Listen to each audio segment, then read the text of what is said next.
நிறைய ವಚನಗಳು இதுல போடப்பட்டிருக்கு. ಈ ಒಂದು ಅಧ್ಯಾಯದಲ್ಲಿ ನೋಡ್ಬೇಕಾದ್ರೆ ನೀತಿವಂತನ ಯಾವ ರೀತಿ ಇರ್ತಾನೆ ಮತ್ತು ಆ ಅಜ್ಞಾನಿ ಯಾವ ರೀತಿ ಇರ್ತಾನೆ ಎಂಬುದಾಗಿ ಇದರಲ್ಲಿ ತುಂಬಾ ವಚನಗಳು ಬರೆಯಲ್ಪಟ್ಟಿದೆ. இது 1-5 வசனம் நீங்க பாத்தீங்கன்னா அவ நீதிமான்களுடைய ஞானத்தை பத்தியும் அப்புறம் அவங்களுடைய ஜாக்கிரதை பத்தியும் போடப்பட்டிருக்கு. ಈ 1-5 ವಚನ ನೋಡಿದ್ರೆ ನೀತಿವಂತನು ಯಾವ ರೀತಿ ಜ್ಞಾನವಾಗಿರುತ್ತಾನೆ ಎಂಬುದಾಗಿ, ಅದರಲ್ಲಿ ಅಜ್ಞಾನಿ ಯಾವ ರೀತಿ ಅಜಾಗ್ರತೆಯಾಗಿರ್ತಾನೆ ಎಂಬುದಾಗಿ ಬರೆಯಲ್ಪಟ್ಟಿದೆ. அப்புறம் 6-7 வசனம் நீங்க பாத்தீங்கன்னா அவங்களுக்கு கிடைக்கக்கூடிய பலன்கள் என்ன அப்படின்னு சொல்லி பார்த்தோம். ಇದರಲ್ಲಿ 6-7 ವಚನ ನೋಡಿದ್ರೆ ಅವ್ರಿಗೆ ಸಿಕ್ಕುವಂತ ಪ್ರತಿಫಲ ಏನೆಂಬುದಾಗಿ ಬರೆಯಲ್ಪಟ್ಟಿದೆ. 8-14 வசனம் நம்ம பார்த்தோம்னா அவர்களுடைய குணநலன்களை பத்தி நம்ம படிக்கிறோம். 8-14 ವರೆಗೆ ನೋಡಿದ್ರೆ ಅವರ ಗುಣಲಕ್ಷಣ ಯಾವ ರೀತಿ ಎಂಬುದಾಗಿ ನೋಡ್ಲಿಕ್ಕಿದ್ದೇವೆ. 15-16 வசனத்துல அவங்களுடைய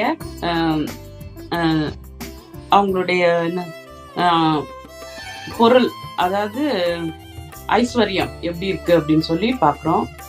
15 ಮತ್ತು 16 ವಚನದಲ್ಲಿ ನೋಡಿದ್ರೆ ಅವರು ಒಂದು ಐಶ್ವರ್ಯದ ಬಗ್ಗೆ ನೋಡುತ್ತೇವೆ. 17 வசனம் அவங்களுடைய ஒழுக்கத்தை பத்தி பாக்குறோம். 17ನೇ ವಚನ ನೋಡಿದರೆ ಅವರ ಒಂದು ಶಿಸ್ತಿನ ಬಗ್ಗೆ ನೋಡುತ್ತೇವೆ. 18-21 வசனம் வரைக்கும் பார்த்தோம்னா அவர்களுடைய வார்த்தைகளும் அவங்களுடைய பேச்சும் எப்படி இருக்கு அப்படின்னு சொல்லி பார்த்தோம். 18 ಮತ್ತು 21 ವರೆಗೆ ನೋಡಿದರೆ ಅವರ ಒಂದು ಮಾತು, ಅವರ ನಡವಳಿಕೆ ಯಾವ ರೀತಿ ಇರ್ತಾವ ಎಂಬುದಾಗಿ ನಾವು ನೋಡ್ಲಿಕ್ಕಿದ್ದೇವೆ. 22-32 வரைக்கும் அவர்களுடைய முடிவை நம்ம பார்க்கிறோம். இதுல 22 ಮತ್ತು 32 ವರೆಗೆ ಅವರ ಅಂತ್ಯ ಯಾವ ರೀತಿ ಇದೆ ಎಂದು ನೋಡುತ್ತೇವೆ. இங்க 1-5 வசனம் நம்ம பார்த்தோம்னா அதுல நீதிமான்களை என்ன பண்றாரா, கர்த்தர் பசியினால வருந்த விடார் அப்படின்னு சொல்லி பார்க்கிறோம் 3ஆம் வசனத்துல. ಈ 1-5 ನೋಡುವಾಗ ಇಲ್ಲಿ 3ನೇ ವಚನ ನೀತಿವಂತರನ್ನು ದೇವರು ಹಸಿವೆಯಿಂದ ಬಿಡೋದಿಲ್ಲ ಎಂಬುದಾಗಿ ನೋಡ್ತೇವೆ. அப்புறம் நீங்க 4ஆம் வசனம் 5ஆம் வசனம் எல்லாம் பார்த்தோம்னா சோம்பேறியா இருக்கக்கூடாது, வேலை செய்கிறவன் தான் செல்வத்தை உண்டாக்குவான், சுறுசுறுப்புள்ளவன் கையோ செல்வத்தை உண்டாக்கும் அப்படின்னு சொல்லி நம்ம வாசிக்கிறோம். ಇಲ್ಲಿ 5 ಮತ್ತು 6 ನೋಡಿದರೆ ಕೆಲಸ ಮಾಡೋರ ಬಗ್ಗೆ ಇರ್ತಾವ. ಜೊಲುಗೈ ದರಿದ್ರ ಮತ್ತು ಚುರುಕುಗೈ ಐಶ್ವರ್ಯ ಎಂಬುದಾಗಿ ನಾವು ನೋಡುತ್ತೇವೆ. நீங்க பாத்தீங்கன்னா நீதிமான்கள் ஆண்டவரை தேடுறதுனால ஆண்டவர் அவங்களுக்கு எந்த பாதிப்பு இருந்தாலும், தேசத்துல யுத்த காலங்கள், பஞ்சம் அப்படியெல்லாம் பாதிப்பு இருந்தா கூட ஆண்டவர் மேல உறுதியா நம்ம நம்பிக்கை வைக்கும் போது அவருடைய பிள்ளைங்களை ஆண்டவர் ஒரு நாளும் கைவிட மாட்டார் அப்படின்னு தெரியுது. ಇಲ್ಲಿ ನೋಡಿದ್ರೆ ನೀತಿವಂತರಿಗೆ ದೇವರು ಎಲ್ಲಾ ಕಾಲದಲ್ಲಿಯೋ ಕಷ್ಟದಲ್ಲಿಯೋ ಯುದ್ಧದಲ್ಲಿಯೋ ಕೂಡ ಅವ್ರಿಗೆ ಯಾವ ಕೊರತೆ ಇಲ್ಲದಂಗೆ ಅವ್ರಿಗೆ ದೇವರು ಪೋಷಿಸ್ತಾರೆ ಎಂಬುದಾಗಿ ನಾವು ನೋಡುತ್ತೇವೆ.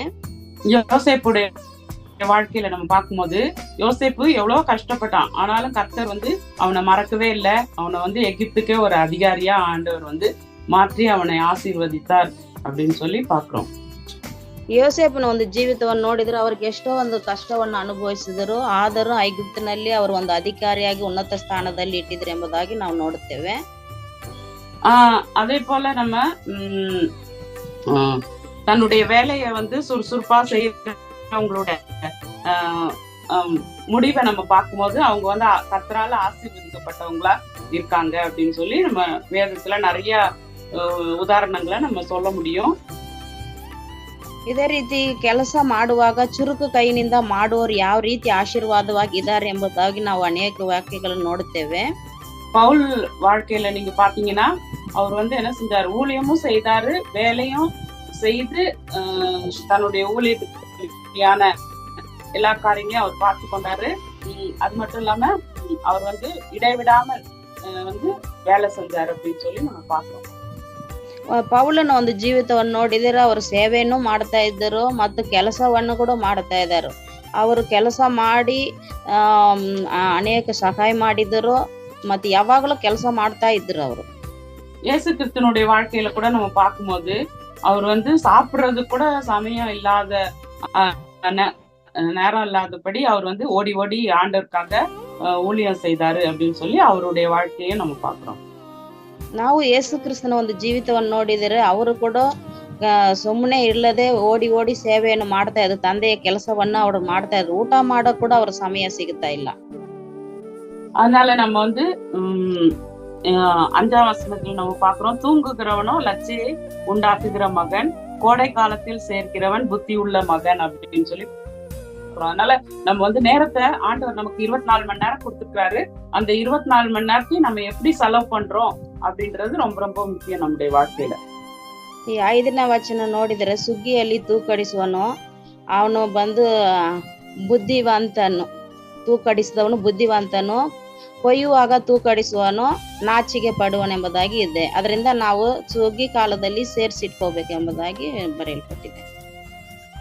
எபேசியர்ல கூட படிக்கிறோம், நாட்கள் பொல்லாதவைகளானபடினால காலத்தை நம்ம வந்து பிரயோஜனப்படுத்திக்கணும், நேரத்தை நம்ம வீணாக்க கூடாது அப்படின்னு சொல்லி ವಾಸಿக்கிறோம். ಎಫೆಸ ಪತ್ರಿಕೆಯಲ್ಲಿ ಕೂಡ ನೋಡುವಾಗ ಕಾಲವನ್ನು ಸ್ವಲ್ಪ ಇರೋದ್ರಿಂದ ನಾವು ಏನ್ ಮಾಡಬೇಕು, ಸಮಯವನ್ನು ವ್ಯರ್ಥವಾಗಿ ಮಾಡಬಾರದು, ಉಪಯೋಗಪಡಿಸಿಕೊಳ್ಳಬೇಕೆಂಬುದಾಗಿ ಬರೆಯಲ್ಪಟ್ಟಿದೆ. நமக்கு கொடுத்த ஊழியம் பொறுப்புகள் சின்ன வேலையா இருந்தா கூட அதை வந்து நம்ம அலட்சியம் பண்ணாம அத ஆண்டவருக்காக நம்முடைய நேரத்தை நம்ம செலவு பண்ண முடியும். ನಮಗೆ ಕೊಟ್ಟಿರೋ ಒಂದು ಕೆಲಸದಲ್ಲಿ ಚಿಕ್ಕ ಕೆಲಸವಾಗ್ಲಿ ಯಾವುದಾಗ್ಲಿ ನಾವು ಅದನ್ನ ದೇವ್ರು ಕೊಟ್ಟ ಕೆಲಸವನ್ನು ನಾವು ಅದನ್ನ ಸರಿ ಸಮಯಕ್ಕೆ ಮಾಡಿ ಮುಗಿಸಬೇಕು. 6ஆம் வசனம் பாருங்க, நீதிமானுடைய சிரசின் மேல் ஆசீர்வாதங்கள் தங்கும். 6ನೇ ವಚನ ನೋಡಿ, ಶಿಷ್ಟನ ತಲೆಯ ಮೇಲೆ ಆಶೀರ್ವಾದ ನೆಲೆಯಾಗಿರ್ತವೆ ಎಂಬುದಾಗಿ ಬರೆದಿದೆ. 7ஆம் வசனத்துல நீதிமானுடைய பேர் புகழ் பெற்று விளங்கும் அப்படின்னு சொல்லி வாசிக்கிறோம். ನೀತಿವಂತನ ಹೆಸರು ಒಂದು ಅದು ಆಶೀರ್ವಾದವಾಗಿರ್ತಾವೆ ಎಂಬುದಾಗಿ ನಾವು ನೋಡ್ತೇವೆ. 7ನೇ ವಚನ அவங்களுடைய பலன், அது நீதிமானுக்கு வருகிற பலன்கள், ಅದು ಒಂದು ನೀತಿವಂತನಿಗೆ ಬರುವ ಒಂದು ಭಾಗ್ಯ ಎಂಬುದಾಗಿ ನೋಡ್ತೇವೆ. அப்புறம் 8ல இருந்து 14 வசனம் நம்ம பார்க்கும்போது அதுல அவர்களுடைய குணநலன்களை நம்ம பார்க்கிறோம்.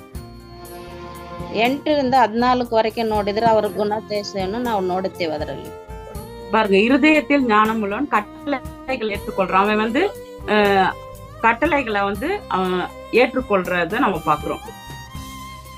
ಈ ಒಂದು ಆಜ್ಞೆಗಳನ್ನ ಅವನ ಹೃದಯ ತುಂಬಾ ಅಂಗೀಕಾರ ಮಾಡ್ಕೊಳ್ಳೋದನ್ನ ನಾವು ನೋಡುತ್ತೇವೆ. உத்தமமாய் நடக்கிறவன் வந்து பத்திரமா நடக்கிறான் அப்படின்னு சொல்லி நம்ம வாசிக்கிறோம். நிறைய உதாரணங்கள்லாம் கொடுக்க முடியும் பைபிள்ல இருந்து. ஆனா இது நேரம் கொஞ்சமா இருக்கிறதுனால நம்ம சீக்கிரமா போயிட்டு ಇದರಲ್ಲಿ ಅನೇಕ ವಚನಗಳು ಅನೇಕ ಉದಾಹರಣೆಗಳು ಕೊಡಬಹುದು. ಈಗ ಸಮಯ ಇಲ್ಲದ ಕಾರಣ ನಾವು ಹಂಗೆ ಸ್ವಲ್ಪ ಸ್ವಲ್ಪ ಧ್ಯಾನ ಮಾಡುತ್ತೇವೆ. கர்த்தருக்காக சிறப்பா பணியாற்றினவங்க பெயர் வந்து என்றென்றைக்கும் நிலை நிற்கும் அப்படின்னு சொல்லி பாக்குறோம். ನಾವು ದೇವರಿಗಾಗಿ ಕೆಲಸ ಮಾಡುವವರ ಹೆಸರು ಬಂದು ಯಾವಾಗಲೂ ನೆಲೆಗೊಳ್ಳುತ್ತೆ ಎಂಬುದಾಗಿ ನಾವು ನೋಡುತ್ತೇವೆ. ஏன்னா எத்தனையோ தலைவர்கள்லாம் வந்துட்டு உலகத்துல நீங்க பாத்தீங்கன்னா எத்தனையோ தலைவர்கள்லாம் வந்துட்டு அவங்க பேர் கொஞ்ச நாள்ல இல்லாமையே போயிடும். ஆனா ஆண்டவருக்காக நம்ம பணியாற்றணும்னு சொன்னா ஆண்டவர் இங்க மாத்திரம் இல்ல, அவருடைய ஜீவ புஸ்தகத்திலயும் நம்முடைய பெயர் இருக்கும்படியா ஆண்டவர் கிருபை செய்வார். ಎಷ್ಟೋ ಮಂದಿ ವ್ಯಕ್ತಿಗಳು ಅವರ ಹೆಸರು ಇಲ್ಲದಂತೆ ಹೋಗ್ತಾ ಇದೆ. ಆದರೆ ದೇವರಿಗಾಗಿ ನೀತಿಯಾಗಿ ಕೆಲಸ ಮಾಡೋರು ಬಂದು ಅವರ ದೇವರು ಉನ್ನತ ಸ್ಥಾನದಲ್ಲಿ ಇಟ್ಟಿರ್ತಾರೆ, ಅವರ ಆಶೀರ್ವಾದವಾಗಿರ್ತಾರೆ. ஆனா துன்மார்க்கர் வந்து என்ன பண்ணுவாங்க, அவங்க வந்து ஆண்டவருடைய கட்டளைகளை ஏற்றுக்கொள்ள மாட்டாங்க. ದುರ್ಮಾರ್ಗರು ಬಂದು ದೇವರ ಒಂದು ಆಜ್ಞೆಗಳನ್ನ ಅವರು ಕೈಗೊಳ್ಳೋದಿಲ್ಲ, கட்டளைகளுக்கு கீழ்ப்படியவும் மாட்டாங்க. ಅವರ ಆಜ್ಞೆಗಳಿಗೆ ಅವ್ರ ವಿಧೇಯರಾಗೋದು ಇಲ್ಲ. அப்புறம் நீங்க பாத்தீங்கன்னா 8ஆம் வசனத்திலேயே இன்னும்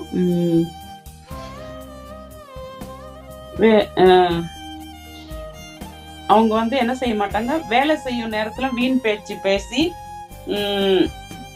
பேசி நடத்ததுனால அவங்க வந்து வாழ்க்கை வந்து செழிப்பா இருக்காது. ಕೆಲಸ ಮಾಡೋ ಸಮಯದಲ್ಲಿ ಅವರು ವ್ಯರ್ಥವಾಗಿ ಮಾತಾಡಿ ಕಲಿಯೋದ್ರಿಂದ ಅವರು ಒಂದು ಜೀವಿತ ಆಶೀರ್ವಾಗಿ ಇರೋದಿಲ್ಲ.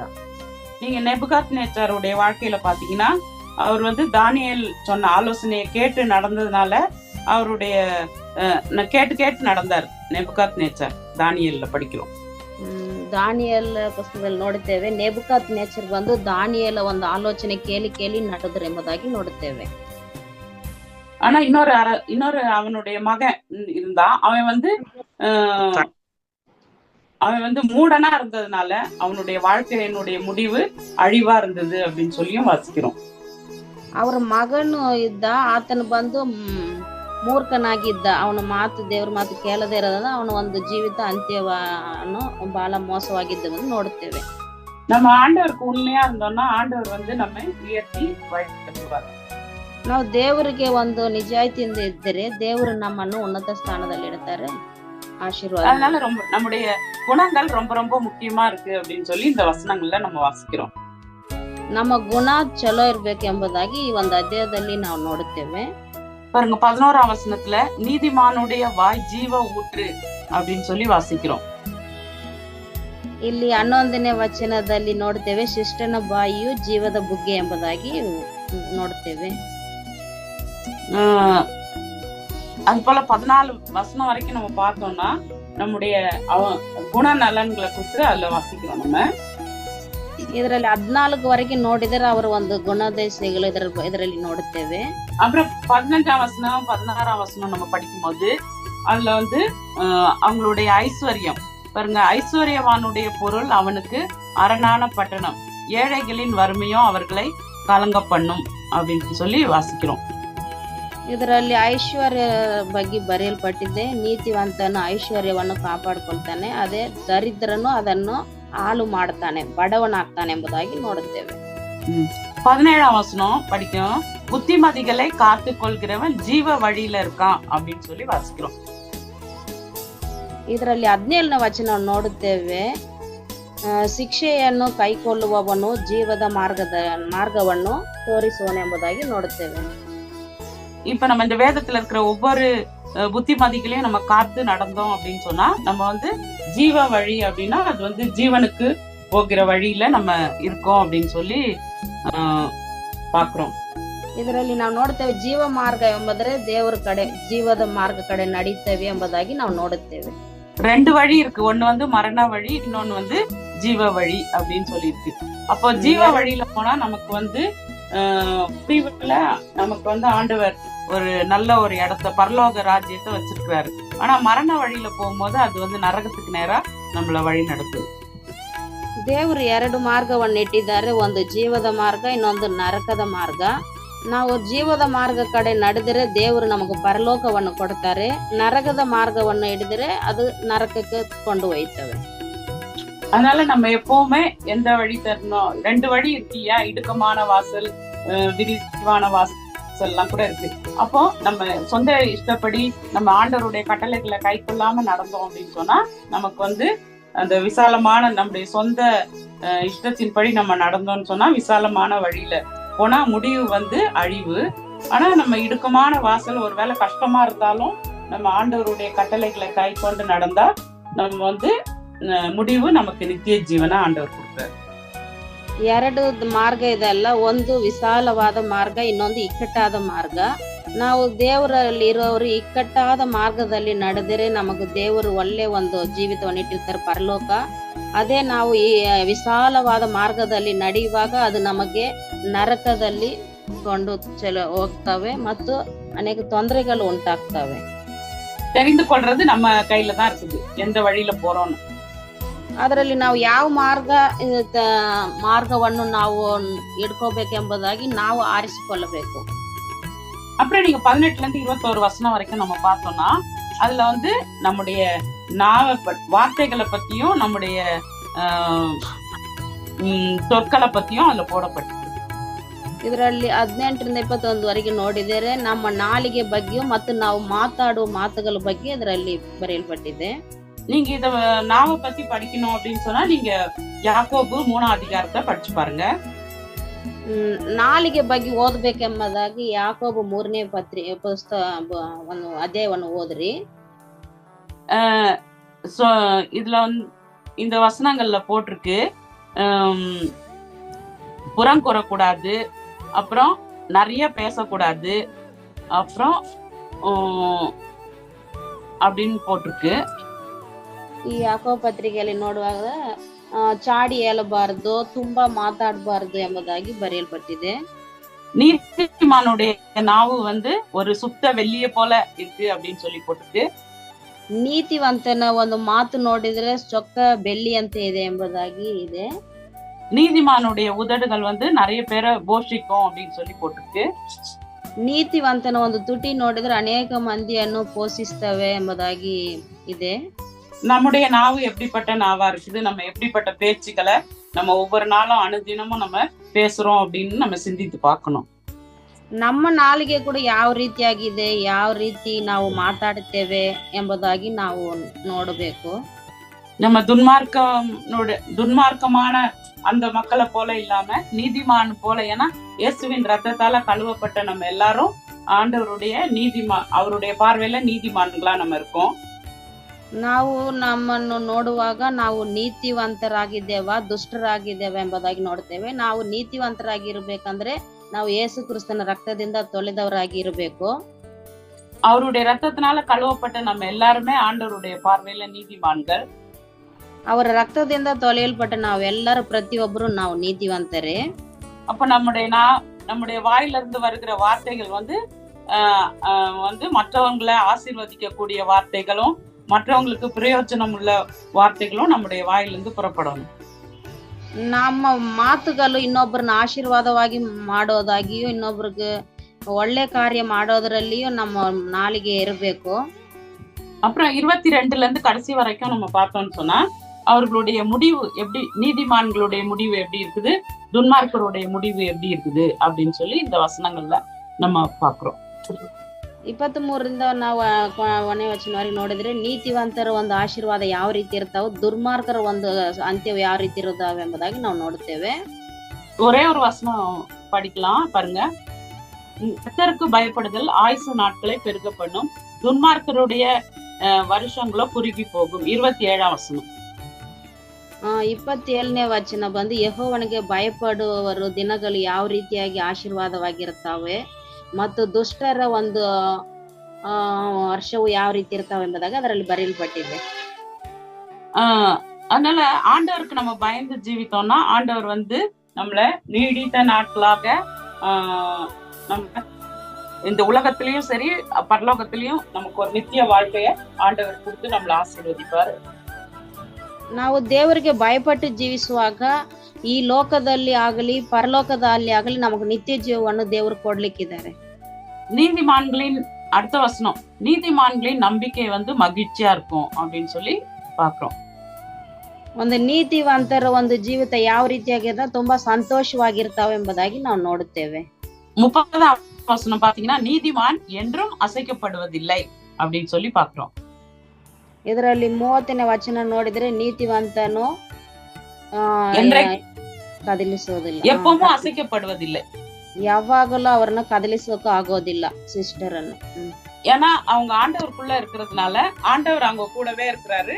அதனால கர்த்தருக்குள்ள இருக்கிறவங்க என்றைக்கும் அசைக்கப்படுவதே இல்லை, ஆண்டவருக்குள்ள ஸ்திரமா இருப்பாங்க அப்படின்னு சொல்லி இந்த வசனங்கள்ல போடப்படும். ಅವರು ದೇವರಲ್ಲಿ ಅನ್ಯೋನ್ಯತೆಯಾಗಿ ಇರೋದ್ರಿಂದ ಅವರನ್ನು ಎಂದಿಗೂ ನಾವು ಸಿಸ್ಟರ್ ಕದಲಿಸೋಕೆ ಆಗೋದಿಲ್ಲ ಎಂಬುದಾಗಿ ಇದರಲ್ಲಿ ಬರೆಯಲ್ಪಟ್ಟಿದೆ. அதனால நம்முடைய வாழ்க்கையை நம்ம கொஞ்சம் ஆராய்ஞ்சு பார்க்கணும். நம்ம இந்த உலகத்துல வாழும்போது நம்ம ஆண்டவருக்கு பயந்து நீதி உள்ளவர்களா நம்ம இருக்கிறோமா, இல்லைன்னா துன்மார்க்கமான வாழ்க்கை ஆண்டவருக்கு பயப்படாம நம்ம ஜீவிக்கிறோமா அப்படின்னு சொல்லி நம்ம ஆராய்ஞ்சு பார்க்கணும். ನಮ್ಮನ್ನ ನಾವೇ ಶೋಧಿಸಿ ನೋಡ್ಕೋಬೇಕು. ನಾವು ದೇವರಿಗೆ ಭಯಪಟ್ಟು ಜೀವಿಸ್ತೇವಾ ಇಲ್ಲಾಂದ್ರೆ ದುಷ್ಟರಾಗಿ ನಾವು ಜೀವಿಸ್ತೇವಾ ಎಂಬುದಾಗಿ ನಮ್ಮನ್ನು ನಾವು ಪರೀಕ್ಷೆ ಮಾಡ್ಕೊಳ್ಬೇಕು. நம்முடைய தேவன் யாரு அப்படின்னு சொல்லி பாத்தீங்கன்னா நீதி உள்ள தேவன். அவர் ನಮ್ಮ ದೇವರು ಎಂತವ್ರು ಅಂದ್ರೆ ನೀತಿವಂತ ದೇವರು. அவருடைய வார்த்தை நீதி உள்ளது. ಅವರ ಒಂದು ಮಾತು ನೀತಿಯುಳ್ಳ ಮಾತಾಗಿದೆ. அவருடைய செயலும் நீதி உள்ளது. ಅವರ ಒಂದು ಕ್ರಿಯೆಗಳನ್ನು ಅವ್ರ ನೀತಿ ಆಗಿದೆ. அப்போ அவருடைய பிள்ளைகளாகி நம்ம எல்லாருமே நீதிமான்களா இருக்கணும் அப்படின்னு சொல்லி ஆண்டவர் விரும்புறாரு. ಅವರ ಮಕ್ಕಳಾಗಿರುವ ನಾವು ಸದಾ ನೀತಿವಂತರಾಗಿರ್ಬೇಕೆಂಬುದೇ ಅವರು ಆಸೆ ಪಡ್ತಾ ಇದ್ದಾರೆ. நம்ம குணத்துல நம்ம நீதிமான்களா இருக்கணும். ನಮ್ಮ ಗುಣದಲ್ಲಿ ನಾವು ನೀತಿವಂತರಾಗಿರ್ಬೇಕು. நம்முடைய வீட்டுல நம்ம நீதிமான்களா வாழணும். ನಮ್ಮ ಮನೆಯಲ್ಲಿ ಸದಾ ನೀತಿವಂತರಾಗಿರ್ಬೇಕು. நம்முடைய தேசத்திலயும் நம்ம நல்ல குடிமக்களாகவும் நல்ல தலைவர்களாகவும் நம்ம வாழணும்னு ஆண்டவர் ஆசைப்படுறார். ನಮ್ಮ ದೇಶದಲ್ಲಿ ಸದಾ ಒಳ್ಳೆ ವ್ಯಕ್ತಿಯಾಗಿರ್ಬೇಕೆಂಬುದೇ ದೇವರು ಇಷ್ಟಪಡ್ತಾ ಇದ್ದಾರೆ. ஜெபம் பண்ணலாம். ಪ್ರಾರ್ಥನೆ ಮಾಡಿಕೊಳ್ಳ. எங்களை நேசிக்கிறதான நல்ல தகப்பனே அப்பா, அந்த அருமையான காலை வேளையிலும் இந்த நீதிமொழிகள் 10ஆம் அதிகாரத்துல இருந்து கர்த்தாவே நாங்கள் ஆண்டவரே அநேக வார்த்தைகளை கற்றுக்கொள்ளும்படியாய் கொடுத்த கிருபைக்காக நன்றி ஆண்டவரே. இந்த உலகத்திலே நாங்கள் வாழும் பொழுது ஆண்டவரே நீர் நீதி உள்ளவராய் இருக்கிறது போல நாங்களும் நீதி உள்ளவர்களாக இந்த உலகத்திலே வாழ நீர் கிருபையா ஜெபிக்கிறோம் ஆண்டவரே. உங்களுடைய வார்த்தை நீதி உள்ளது, உங்களுடைய செயல்கள் நீதி உள்ளது ஆண்டவரே. அதே போல நீர் எங்களையும் கூட நீதிமான்களாக இந்த உலகத்துல வாழணும்னு சொல்லி விரும்புகிறீர் ஆண்டவரே. அப்பா, நாங்கள் அந்த நீதியின் பாதையை ஏற்றுக்கொண்டு நீதியின் வழியிலே நடக்க நீர் எங்களுக்கு திரும்ப செய்யும் ஆண்டவரே. எங்களுடைய குணத்திலே நாங்கள் நீதிமான்களா இருக்க வேண்டும். எங்களுடைய வீட்டிலே ஆண்டவரே, எங்களுடைய குடும்பத்திலே நாங்கள் நீதி உள்ளவர்களாக ஜீவிக்க வேண்டும். எங்களுடைய தேசத்திலும் கூட கர்த்தாவே ஆண்டவரே நாங்கள் நல்ல நீதி உள்ளவர்களாக வாழ்ந்து அநேகரை உங்களுடைய சமூகத்திலே கொண்டு வருகிற பிள்ளைகளாக எங்கள் ஒவ்வொருவரையும் மாதிரியாக எடுத்து நீ பயன்படுத்தும்படியாய் ஜெபிக்கிறோம் ஆண்டவரே. இந்த வசனங்களை கேட்ட ஆண்டவரே ஒவ்வொருவரும் கூட கர்த்தாவே ஆண்டவரே உங்களுடைய ரத்தத்தால் கழுவப்பட்ட நீதிமான்களாக ஆண்டவரே உமக்காக ஆண்டவரே வீட்டிலும் ஆண்டவரே வெளியிடங்களிலும் ஆண்டவரே புறஜாதிகள் மத்தியிலும் கூட கர்த்தாவே நீதிமான்களாக வாழ்ந்து ஆண்டவரே சாட்சியாக ஜீவிக்க அநேகரை உங்களுடைய சமூகத்திலே கொண்டு வருகிற ஆண்டவரே சகோதரிகளாய் ஒவ்வொருவரையும் கர்த்தரீர் எடுத்து ஆண்டவரே மாற்றும்படியாய் பயன்படுத்தும்படியாய் ஜெபிக்கிற ஆண்டவரே ஆசீர்வதியும் ஆண்டவரே. ஒவ்வொருவரும் நாங்கள் கேட்ட ஆண்டவரே இந்த வசனத்தை நாங்கள் கேட்கிறவர்களாய் மாத்திரமல்ல, அந்த வசனத்தின்படி நடக்கிறவர்களா எங்களை ஒவ்வொருவரையும் நீ மாற்றும்படியாய் ஜெபிக்கிறோம். உடைய வல்லமையுள்ள கரத்துல இந்த நாளை ஒப்பு கொடுக்கிறோம். எங்க கூட இருந்த ஆண்டவரே எங்களுடைய நாட்கள் எல்லாம் நாங்கள் வீணாக கழிக்க கூடாது ஆண்டவரே. காலத்தை பிரயோஜனப்படுத்திக் கொள்ள நீ கிருபை செய்யும்படியா ஜெபிக்கிறோம். எங்களுடைய வாயின் வார்த்தைகள் எல்லாம் ஆண்டவரே உங்களுடைய நாமத்துக்கு மகிமையாக பிரியமாயிருக்க நீ உதவி செய்யும் அப்பா. மட்டுமா எங்களை நடத்தின தயவுக்காக உமக்கு நன்றி. மீதியான வேளையிலும் கூட இரும் ஆண்டவரே. எல்லா துதி கன மகிமையா உமக்கு ஒருவருக்கே செலுத்துகிறேன். இயேசு கிறிஸ்துவின் நாமத்தில் ஜெபிக்கிறேன் நல்ல பிதாவே, ஆமென்.